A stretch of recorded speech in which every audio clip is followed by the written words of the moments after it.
Study with Ankit B में आपका स्वागत है। जैसा कि हम मैथ की क्लास चला रहे थे और नंबर सिस्टम पढ़ा रहे थे। नंबर सिस्टम में आज हम पढ़ेंगे सूत्रों द्वारा संख्याओं का योग, जिसमें हम 3 सूत्र पढ़ चुके थे।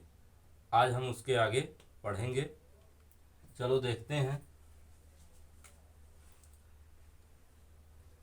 n लगातार प्राकृत संख्याओं के वर्गों का योग। क्या? n लगातार प्राकृत संख्याओं के वर्गों का योग का फार्मूला क्या है?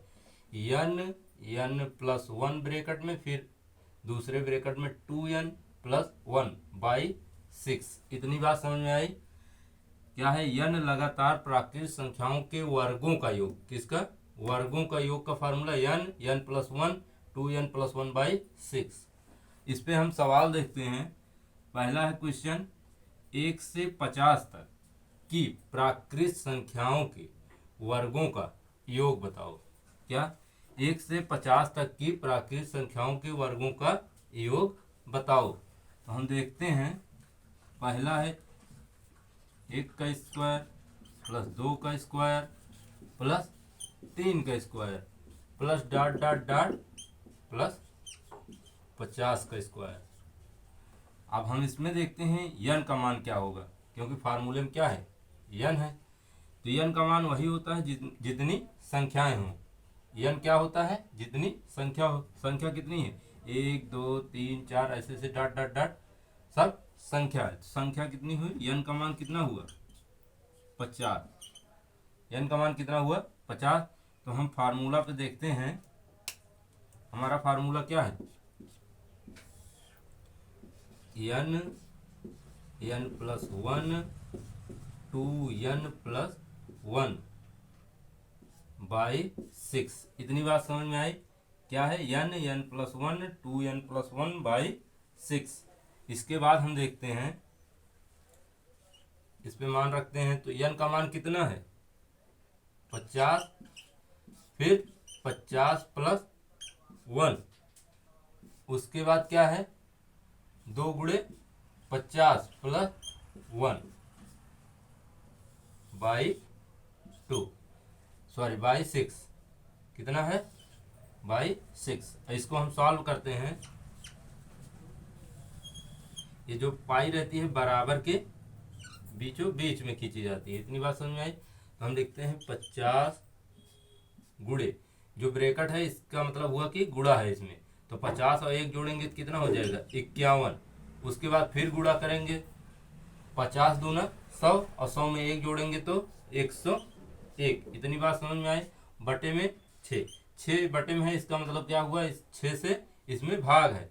6 से भाग करेंगे, जैसे 3 से काटते हैं। 3 दूना 6 और 3 से ऊपर वाली कोई भी संख्या कटो अगर गुणा है तब। तो 3 एक 3, यहाँ 2 बचा, 3 सत्ते 21।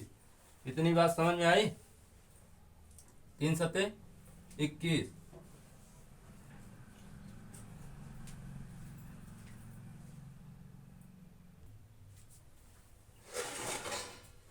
दो से हम करेंगे। 2 एक 2 2 दूना 4 2 पंचे 10। कितना हुआ? 25 गुणे 17 गुणे कितना है? 101। इतनी बात समझ में आई? कितना है? 25 17 और 101। अब इसका हम गुणा देखते हैं। 17 से 17 बचे 85 की 5 हाथ से 8। 17 दूना 34 8 4 12। कितना हुआ? 42। इतनी बात समझ में आई? और गुणे 101। अब इसका हम गुणा करते हैं तो कितना होगा आंसर?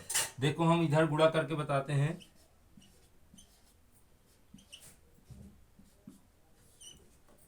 एक पंचे 5, एक दुक्के 2, एक चौके 4। जीरो किसी संख्या में गुणा करते हैं तो सारी संख्या 0 हो जाती है। 0 पंचे 0, 0 दूना 0, 0 चौका 0। उसके बाद फिर एक है, एक पंचे 5, एक दुक्के 2, एक चौके 4। कितना आंसर आया? 5 2 5 4 9 और 2 और कितना? 42। कितना हुआ 42,925। कितना हुआ 42,925। इतनी बात समझ में आई 42,925 कितना हुआ आंसर। इतनी बात समझ में आई 42,925। इसको नोट कर लीजिए, फिर हम दूसरी सवाल बताते हैं।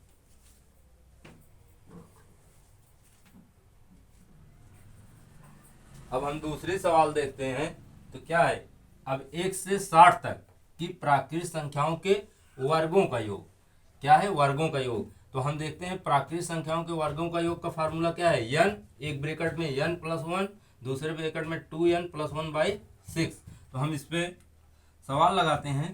तो ये लिखना जरूरी नहीं है क्योंकि बहुविकल्पी रहता है। तो n का मान कितना हुआ 60, n का मान कितना हुआ 60। हम फार्मूला लिखते हैं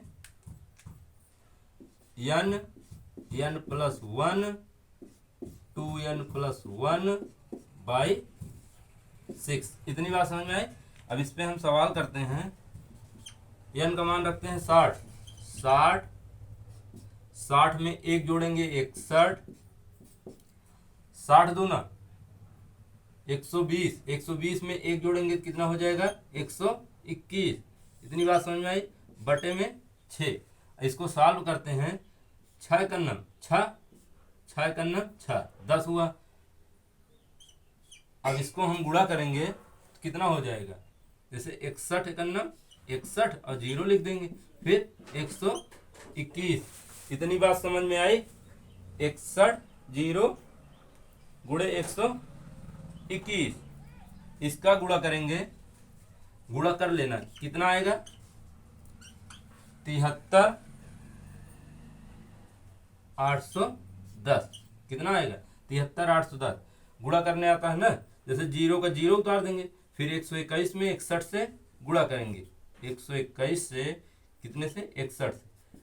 तो कैसे होगा 1 एकन्नम 1, 1 दुक्के 2, 1 एकन्नम 1, 6 एकन्नम 6, 6 दूना 12, 2 हासिल 1, 6 एकन्नम 6, 1 7, 1 6 7 8, 2 1 3 7। कितना होगा 73,81 लिखे और 0 जितना हो उतना उतार लिया करो बस। आंसर हमारा क्या हुआ, यही आंसर हो गया। इतनी बात समझ में आई। इतना नोट करिए।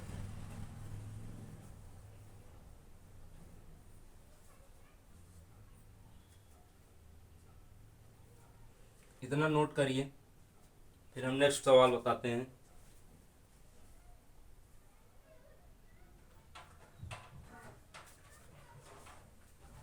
अब हम नेक्स्ट देखते हैं फार्मूला।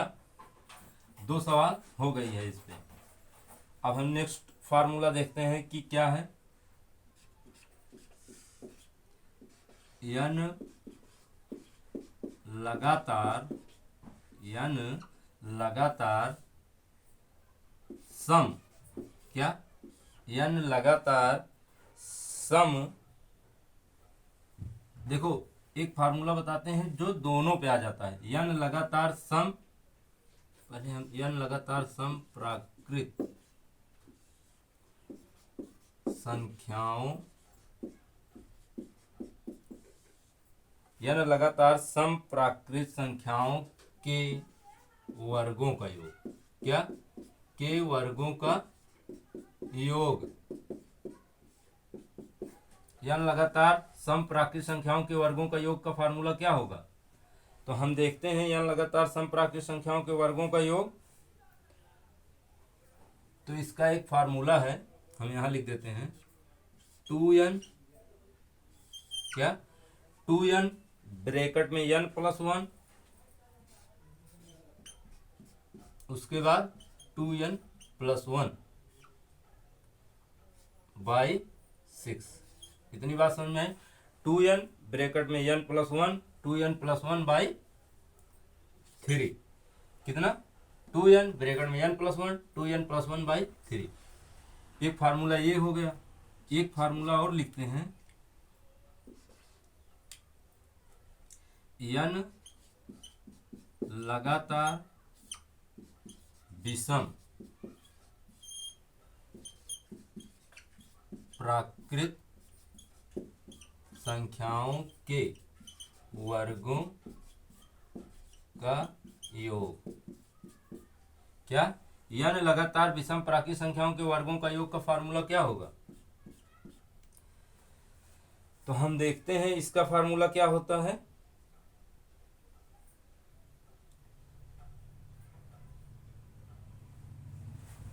n क्या होगा?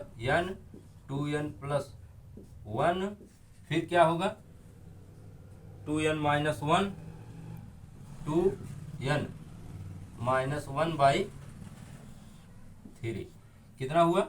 n लगातार विषम प्राकृत संख्याओं के वर्गों का योग का फार्मूला n 2n+1, 2n-1/3। अब हम देखते हैं ये दो फार्मूला बन जा रहा है, एक सम प्राकृत संख्याओं के वर्गों का योग, एक विषम प्राकृत संख्याओं के वर्गों का योग। अब इतना फार्मूला याद करना मतलब भूल जाते हैं जैसे, लेकिन अगर इसको हम एक ही फार्मूले से सम और विषम दोनों आ जाए तो बहुत बढ़िया रहेगा। तो हम एक फार्मूला लिखते हैं, नोट करके ये फार्मूला लिखना। क्या है? n लगातार सम और विषम दोनों के लिए एक ही फार्मूला है। तो हम इस पे सवाल क्यों हल करें, इसी पे हल करें, एक ही फार्मूला याद कर लें।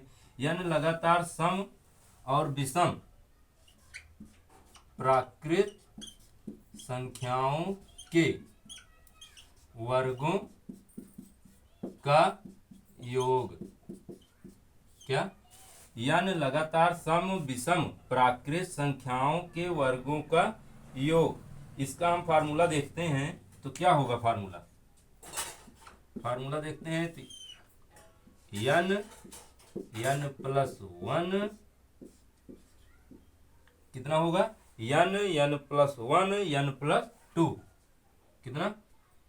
n+2/6 कितना हुआ? n+1 n+2/6। इतनी बात समझ में आई? देखो, n लगातार सम विषम प्राकृत संख्याओं के वर्गों का योग का फार्मूला क्या होता है? n+1 एक ब्रैकेट में n+2/6। लेकिन यहां देख लेना n+1 2n+1/6 है। अगर ये दो इसमें आ जाएगा तो ये सम और विषम प्राकृत संख्याओं के वर्गों का योग का फार्मूला बन जाएगा। इतनी बात समझ में आई? तो हम इनको ना याद करके हम इन्हीं को याद कर लेते हैं इसको।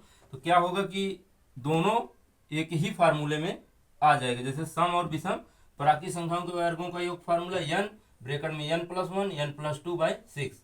तो इससे हमसे कोई मतलब नहीं है। तो हम नोट कर लीजिए, फिर इस पे हम सवाल बताते हैं इस फार्मूले पे।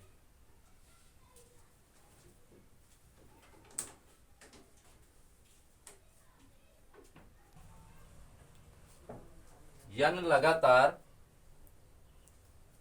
सम विषम प्राकृत संख्याओं के वर्गों का योग का भी फार्मूला क्या बताए थे? याद करिए, n+1, जैसे ये 2 है इसी को हटा देते हैं तो n+2 यहाँ लिख देते हैं /6। इतनी बात समझ में आई? n लगातार सम विषम प्राकृत संख्याओं के वर्गों का योग का फार्मूला n ब्रैकेट में n+1 n+2/6। पहले ये फार्मूला यूज नहीं होता था, इसे अब खोजा गया है। समझ में आई बात? पहले सम के लिए अलग होता था और विषम के लिए अलग होता था। अब लेकिन ये फार्मूला आ जाने से सिर्फ एक ही फार्मूले से सम और विषम दोनों सॉल्व हो जाते हैं। इतनी बात समझ में आई? अब हम इस पे सवाल देखते हैं। तो पहला क्वेश्चन लिखते हैं।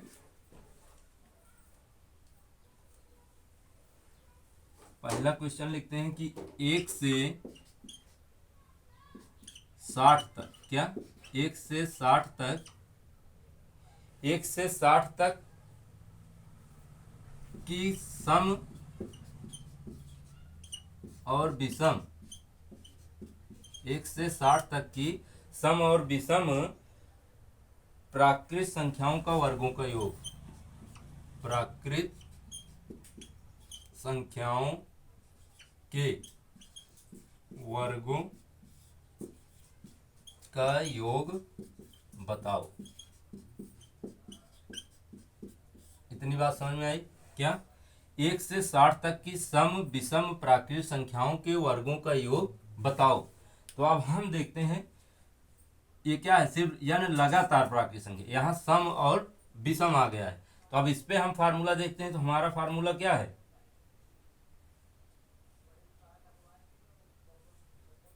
देखो पहले सम के लिए, जैसे सम और विषम दोनों के लिए है, तो पहले सम के लिए देखते हैं।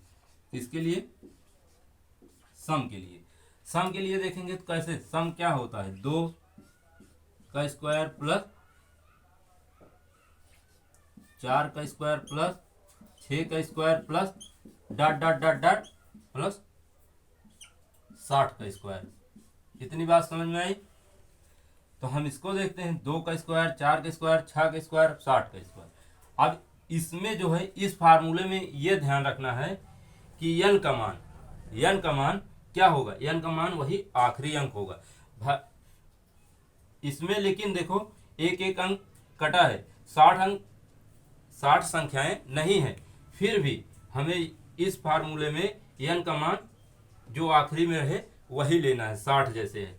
तो क्या लेना है, यन का मान, सम के लिए यन का मान 60, और विषम हो तो 60 के पहले 59 लेना है। समझ में आई बात। तो यन का मान कितना हुआ, 60 हुआ। तो हम फार्मूला यूज करते हैं। फार्मूला हमारा क्या है, यन प्लस 1 फिर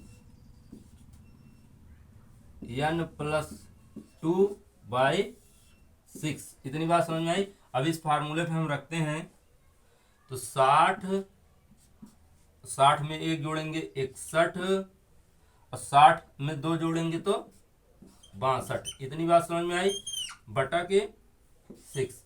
अब इसको 6 से क्या है, भाग है, 6 कन्नम 6, 6 कन्नम 6 और 10 हुआ, कितना हुआ 10, 61 और 62। तो हम देखते हैं 10, 61 और 62। इतनी बात समझ में आई। अब नीचे 1 है, 1 से कोई मतलब नहीं है, नीचे 1 है, 1 से कोई मतलब नहीं। अब इसका हम गुणा करते हैं 61 और 62 का। 61 और 62 कैसे गुणा करेंगे, देखो एक क्रिस क्रॉस मेथड होता है। इसको 2 एकन्नम 2 और तिरछा गुणा कर लेते हैं, 1 छक्के 6 और 6 दूना 12, 12 में 6 जोड़ेंगे 18 हो जाएगा। 12 में 6 जोड़े कितना हुआ 18, 18 की 8 हासिल 1 हुआ, 6 6 6 छंग 36, 36 से 37, कितना हुआ 37, 82। तो हम देखते हैं 10 गुणे 37, 82। अब इसमें गुणा करना है तो 1 से गुणा करेंगे तो वही संख्या आ जाएगी। तो 37, 82 और 0 उतार देंगे। तो आंसर हमारा क्या हुआ, 37, 82, 0, यही आंसर हुआ। समझ में आई बात। अब ये सम के लिए है, हम विषम के लिए बताते हैं, इतना नोट करिए।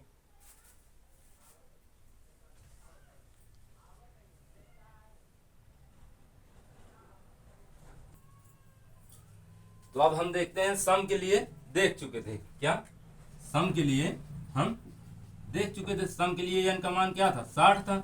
अब विषम के लिए क्या होगा, तो विषम में देखते हैं क्या होगा, 1 का स्क्वायर होगा प्लस 3 का स्क्वायर होगा। सम विषम हम पढ़ा चुके थे ना, नंबर सिस्टम में पहला जो पार्ट बताए थे उसमें सम विषम अभाज्य भाज्य सारी संख्याएं बताए थे, उसको पहले देख लीजिए तो ये ज्यादा समझ में आएगा। फिर dot dot dot dot plus 60 से पहले कौन सी विषम संख्या है, तो 59 का स्क्वायर। तो अब यहाँ यन का मान क्या लेना है, बताए थे आखिरी अंक लेना है।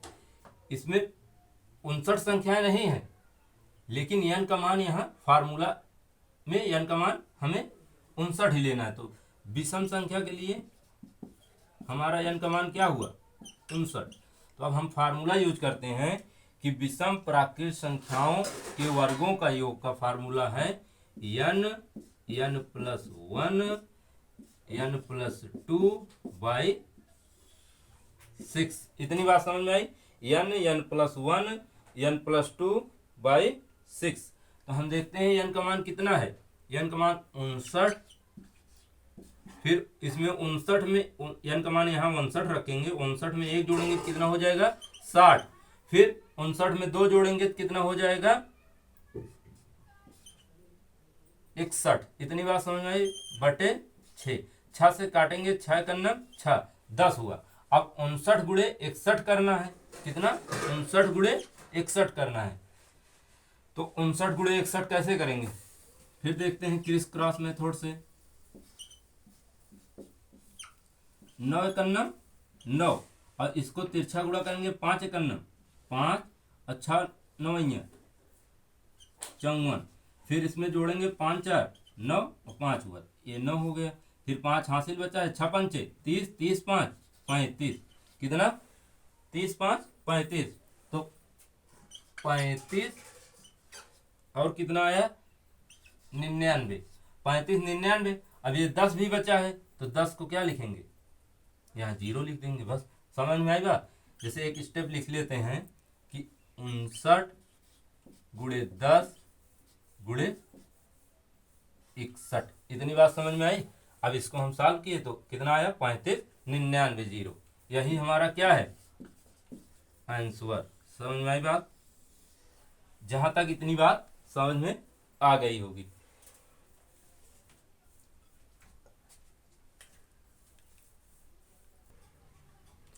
आप इतना नोट कर लिए होंगे तो चैनल को लाइक सब्सक्राइब करते रहिए और शेयर करते रहिए। कुछ टेक्निकल प्रॉब्लम के कारण क्लास प्रॉपर अवेलेबल नहीं हो पा रहा है, जिसके कारण से आप सब नाराज मत होना, हम वीडियो किसी न किसी हाल में प्रोवाइड करते रहेंगे। इतनी बात समझ में आई, धन्यवाद।